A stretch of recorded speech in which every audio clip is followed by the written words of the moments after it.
მოძალადე რეჟიმის დასამარცხებლად ჩვენი ბრძოლა გაგრძელდება გამარჯვებამდე. გახარიაზე თავდამსხმელებსა და ორგანიზატორებს შესაბამისი პასუხი გაეცემა, აცხადებს ბერდიას ეჭინავა. მისი თქმით, სასტუმრო შერატონის მთელი პერიმეტრი აღჭურვილია ვიდეო სამეთვალყურეო საშუალებებით და სამართალდამცავებს შეუძლიათ, რომ ეს დანაშაული გახსნან 24 საათში.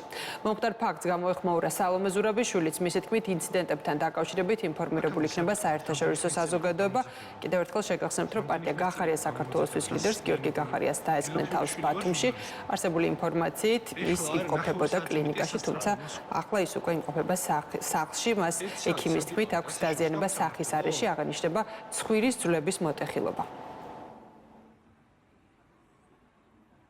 არჩევნებამდე რამდენიმე დღით ადრე ბიძინა ივანიშვილი ანგარიშის სწორებით საჯაროდ დაემუქრა გიორგი გახარიასა და მის გუნდს. გუშინ გიორგი გახარია იმყოფებოდა ბათუმში, დაკავებული ახალგაზრდებისა და ჟურნალისტების რეჟიმის სინდისის პატიმრების მხარდასაჭერად.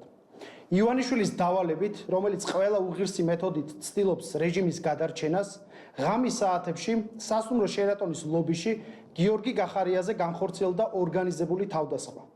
თავდასხმისას გიორგი გახარია იმყოფებოდა მარტო, რა დროსაც მას ლაჩხრულად, როგორც ეს ადამიანების ცხოვრების წესია, თავს დაესხა 10-მდე პირი. სასტუმრო შერატონის მთელი პერიმეტრი აღჭურვილია ვიდეო სამეთვალყურეო საშუალებებით, რაც სასტუმროს ადმინისტრაციამ ზეპირს სიტყვიერად ადგილზევე დაგვიდასტურა და მზაობა გამოხატა მათი გამოძიებისთვის გადასაცემად. სამართალდამცავებს უკვე შეუძლიათ ამ დანაშაულის გახსნა 24 საათში, შესაბამისად ველოდებით გამოძიების შედეგებს. დანარჩენზე ვისაუბრებთ მხოლოდ ამის შემდეგ. გიორგი გახარიას ჯანმრთელობის მდგომარეობა არის დამაკმაყოფილებელი, ამჟამად კურნალობს სახლში. ძლიერი საქართველოს სახელით კატეგორიულად ვგმობთ გიორგი გახარიას წინააღმდეგ გუშინ განხორციელებულ ფიზიკურ თავდასხმას. ამ დანაშაულზე პასუხისმგებლობა ეკისრება პირადად ივანიშვილს, რომელიც არის დანაშაულებრივი დაჯგუფება ოცნების ხელმძღვანელი. ივანიშვილსვე ეკისრება პირადად პასუხისმგებლობა იმ რეპრესიებზე, რომელსაც რუსულ სტილში ახორციელებენ ქართული მედიის და სამოქალაქო საზოგადოების წინააღმდეგ და ამ რეპრესიების ძალიან მძიმე მაგალითებია.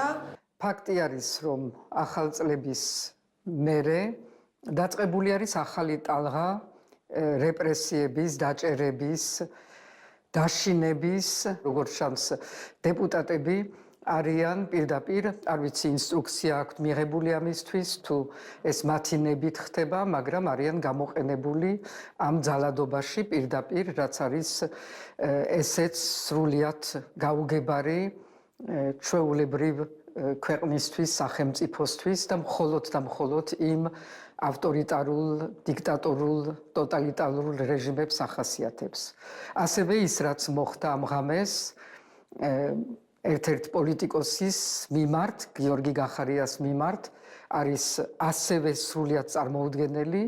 მე არ მინდა გამოვარჩიო პოლიტიკოსები და სხვები, ყველა მოქალაქეს ეხება ესა, არავის მიმართ ძალადობა არ შეიძლება, არავის მიმართ ასეთი ცდელობა იმისი, რომ საზოგადოება დააშინო და მოქალაქეები, კერძო მოქალაქეები ასევე დააშინო, ეს არის მიუღებელი, ამის შესახებ საერთოდ ჩვენი პარტნიორები და საერთაშორისო თანადგომაც იქნება შეტყობინებული. მე მაქვს ის ინფორმაცია, რაც გავრცელდა მედიაში, დავალოდოთ გამოძიებას ვეთქოვიძესთან და გიორგი გახარიასთან მიმართებაში. ჩვენ არაერთხელ გაგვიცხადებია და გავიმეორებ კიდევ ერთხელ, რომ ძალადობა არის მიუღებელი, ნებისმიერი ძალადობრივი ფაქტი არის დასაქმები, დავალოდოთ გამოძიებას. მანსაჯულება შეიძლება ამ პირებს? დავალოდოთ გამოძიებას. გამოძიება ორივე საქმესთან იცით, რომ დაწყებულია. ვასია, ოღონდ ეს ინფორმაცია. კი. დავალოდოთ ჩემს საქმეში გაწყვეტილებას. ეს არ არის პოლიტიკური ანგარიშსორება, მით უმეტეს ბიძინა ივანიშვილის მხრიდან, ეს არის კონფლიქტი, რომელიც მოხდა კონკრეტულად სასტუმროში, დავალოდოთ გამოძიებას.